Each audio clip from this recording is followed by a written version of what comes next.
So where we are now is, this is the front axle cradle, for want of a better word.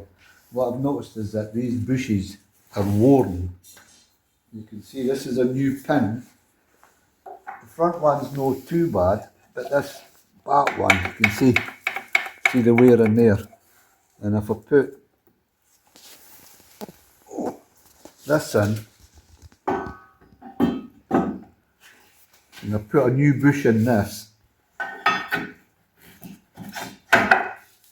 you can see still there's that play in there. So we're having to take this off, take it to a machine shop, get them to mill these out and fit these bushes in the back and in the front one. So in there and in there. So we need to get them to mill that out.